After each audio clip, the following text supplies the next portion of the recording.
Hey, welcome to another McBike fly tying video. In this one we're going to be tying a Chinook tube fly, and I wanted to show you a little bit more about the Skeena River Fly Supply tube system. So there's Skeena River Fly Supply, reasonably new company we've been dealing with, really good stuff. So what I wanted to explain a little bit is there's a bit of confusion, I guess, over Scandi style tubes. They're sometimes called Euro tubes, that sort of thing. So there's the thin inner tubes, which you can tie directly on if you want to. I do in some applications. They're not really going to break, but it's not the best way that the system's intended for. It's actually meant to be tied with what's called an over tube as well. The whole point of doing this is it makes the tube fly much more durable. Stronger, and it's really easy to do. So basically what you've got is you've got your inner skinny tube and you've got an outer tube. In this case it happens to be glitter blue. So the nice thing about this is where you've doubled up the tubes, obviously it's a much more durable setup. You don't even really need to use junction tubing. You can just leave the slightly larger tube at the back. And most hooks, unless you're getting into really big sized hooks, the eye will fit in there just nice. So you don't even need to worry about that. And the other thing, depending on the style of tube fly, you can use, they've got such a wide variety of colors that you don't even really need to put much of a body material on the fly. So you can really change things up just by changing up your over tube. Now there's a couple different ways you can attach these. You can just put them directly sort of one inside the other, and then use your tying thread, and that'll cinch the whole thing down. That's one way to do it. The other way, which I prefer, is I'm going to show you in this video as well. So what you're going to do is get yourself a length of the inner tubing and some of the outer tubing, and you're going to take your outer tubing, and it's maybe a little hard to see on the video there, but you're going to cut it on a 45. So just snip it on a 45. Now this one is from one I used earlier, so it's all good to go. And then cut it more or less what you think you're going to use for the fly, but you can always adjust the back piece afterwards. Now what I do is I take a longer length of inner tube, and I'm going to give it just a tiniest little bump on the back. Not much, just a tiny little hit. We're going to make sure that we haven't, of course, sealed it up. And just take your mandrel, make sure it slides through. Now what I do is I like to just thread the larger tube right through like that. Okay? And pull this right through.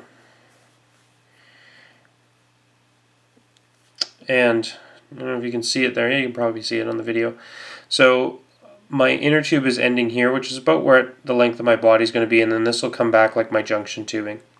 Because I've got that little bump on there, when I cinch that down with some thread, that's not going anywhere. It's going to be nice and solid. No problems whatsoever with that. So then all you do is you just figure out about how much you want for your front of your fly, clip this off, and then we'll put it in the vise.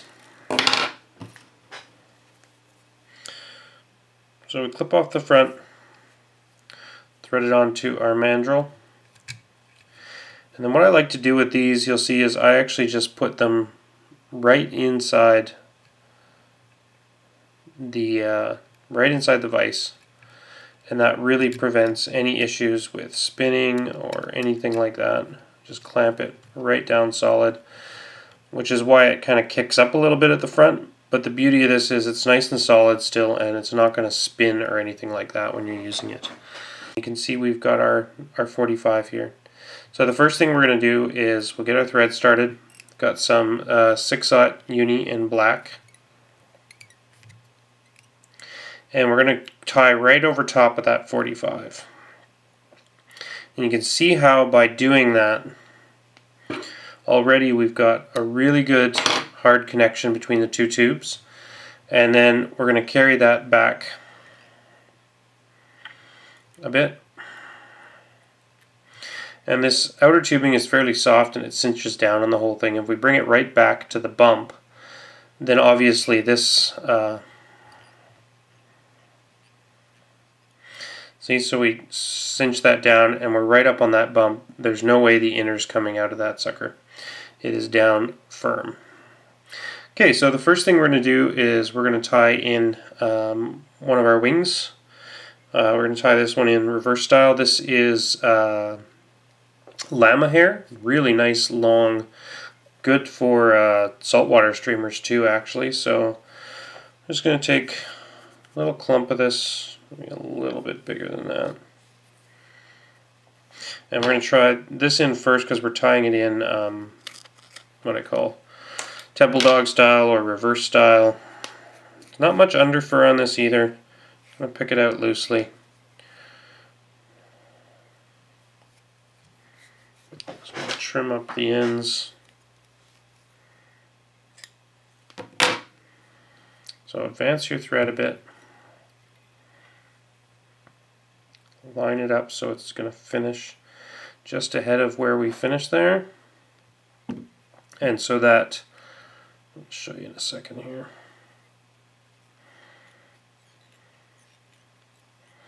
Now we want to finish our fly on the inner tubing. And the other thing, that's the other nice thing about this setup, is that you're always, you get a nice small head because you're going to finish the fly on the thinner tubing. So what we're going to do is we're going to tie this in so that our final bit of our fly is done on here. So when we do our wings, we're going to have a couple hackles and another wing. So we want to leave just a little bit of space. That's maybe a little too much. So I'm just going to come forward a bit more and just pinch that down a little more and bring my thread back to the back. Okay. Next step, we're going to tie in just a little bit of dyed UV polar chenille at the back, and then we're going to put some dubbing over top of our wing tie-in point that we've got here. So tie that in securely. Some chartreuse ice dub. So this is mostly just to cover up all the black thread we put on here, make it look clean, but it's also going to give us a little bit of a bump to help support that wing. So just dub it onto your thread. I like to, when you're doing dubbing too, if you have a hard time dubbing, what I find is get it started, get one turn on, and then it's so much easier now that you've got something sort of holding that fast. You can twist your noodle on and away you go. So don't worry about this being too pretty. Most of it's going to be hidden anyways. Okay, bring it right forward. A little bit of a bump there. And then we're just going to a couple turns at the back and then bring this forward. This is just a little bit, just to get a little bit more sparkle, a little bit more action going on. Nothing fancy. Okay. Flip it back, pull everything back, a couple more wraps, and you can clip that off. Okay, and we're going to take our wing, pull it back,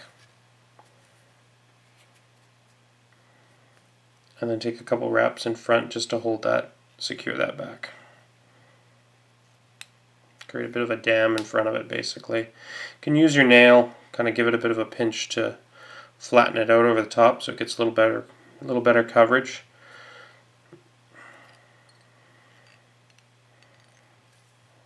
Okay, there we go. So next we're going to put on is a little bit of chartreuse crinkle mirror flash, I think it's called, or microlateral scale, I've seen it called, but basically it's got this sort of crinkly texture to it, super duper sparkly. It's a little bit obscenely offensive actually, but I find in Chinook patterns sparkle is not a problem usually. Okay, so just pull your wing back, get that set nice on the side, 2 or 3 fibers on one side. We're going to put 2 or 3 fibers on the other side.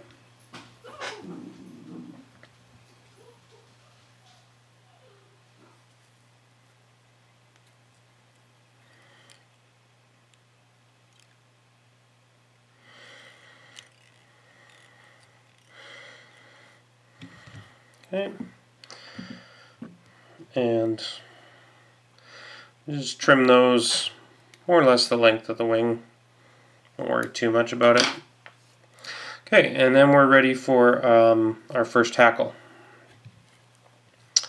So our first hackle is going to be a chartreuse schlappen hackle. So if you haven't done these, take your feather, strip off all the fluff off the base, obviously. It's always a good idea. You can leave a little bit on there. Makes it easier to kind of hang on to if you want, but I usually get most of it out of the way. And on this type of fly, I like to go fairly deep into the base so I get the nice long stuff. And what I usually do is I'll just take this and kind of draw it through my lips like that. And I find that just sort of makes it a little less webby for when you're wrapping it on. And you don't want too many wraps of this. We're not going for super thick. And in a Chinook fly, you want something that gets down reasonably quick. They're usually a little deeper down in there. Okay, so prep the tip however you like. In this case, I've kind of trimmed it back a little. Okay, tie that in by the tip. Fold it back. I don't even have to peel it off, got it just the right length. Okay, make sure we got that lined up nice. And just take your hackle, fold it back. You can also do the run your scissor trick down it if you want, but this is the way I prefer to do it. Making sure we're covering up all that black thread that's kind of peeking through the bottom there. Pull everything back. 1, 2, 3. I'm going to go for 4 on this. 4 wraps looks good. I'll pinch off this extra little bit of stuff. Okay. Cross your thread. Pull everything back. Cinch it down good. I like to fold the hackle back for the stem back for a little bit of extra security, and then clip off your stem, just like that. Oops. Couple barbs in there. Okay, the next thing we're going to do, we're going to put on just a little bit of black flashaboo, nice skinny stuff. We're going to fold this over, so I don't want a huge amount, just enough to show up. Find some good pieces that aren't parts. We'll go 3, 4 pieces, and we're going to fold it over. So, what I mean by folding it over, the easiest way to do this, fold it over. Bring your thread forward a couple wraps so you're not quite at the tie-in point you want to be. Take your flashaboo, come from around the back of your thread like that, and then just up and over the top. Okay? And then fold it over the top. And the reason that we've come forward a few is now when we go to tie this down, we've got a spot to put a few wraps over top of that. And that is super secure. There's no way that's going to go anywhere. So that looks nice just over top of our wing there. Okay, then we're going to put in our second wing, and for this we're just going to use a bit of Arctic Fox, and these are those full tails from Skeena River Supply again. Great value on these for sure. Not too thick on this, just a nice black back is all we're going for. So trim it nice and close to the skin, pull out a lot of the under fur, and if you give, when you're doing this, if you give it just a little twist like that in your fingers, it'll often open up a little bit better. Get all the stuff out of there, the under fur.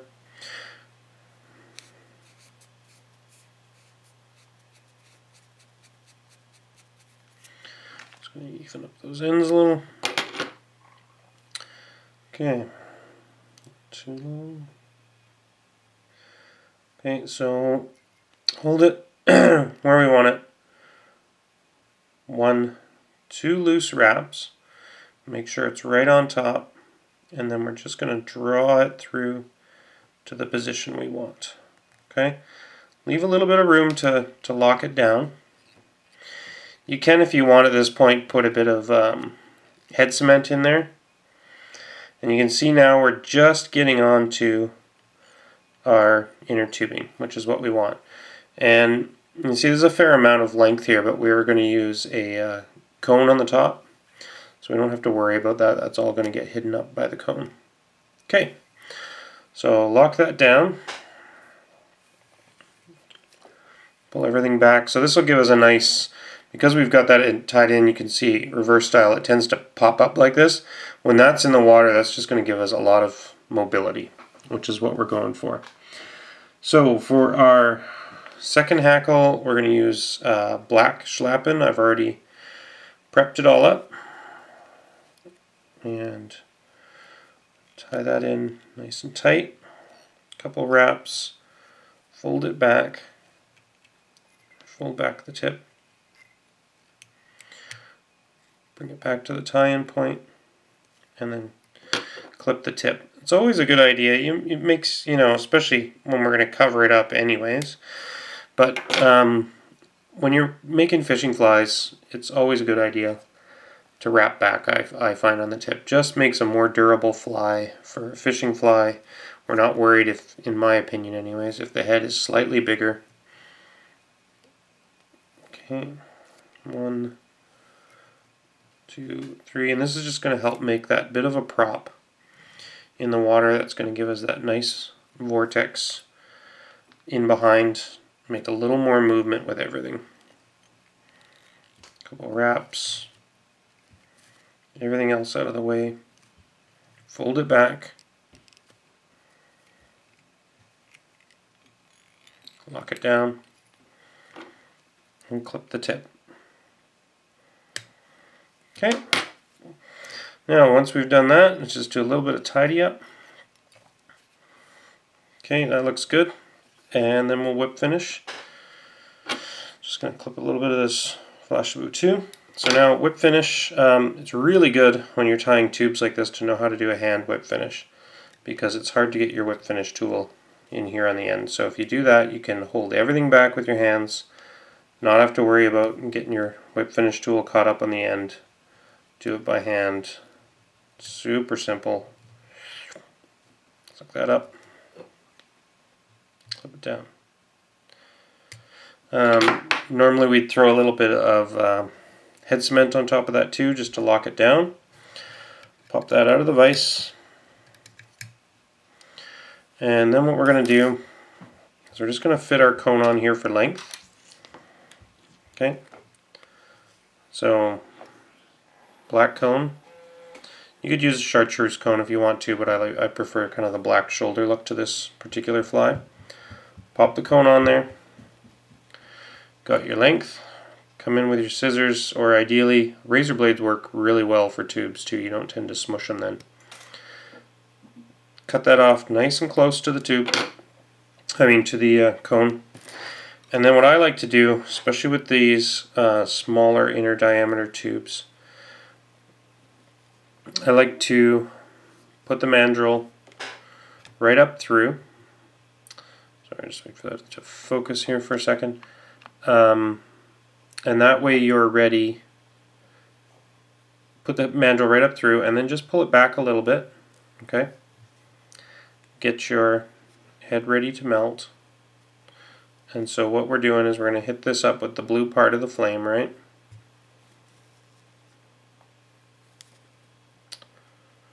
Okay.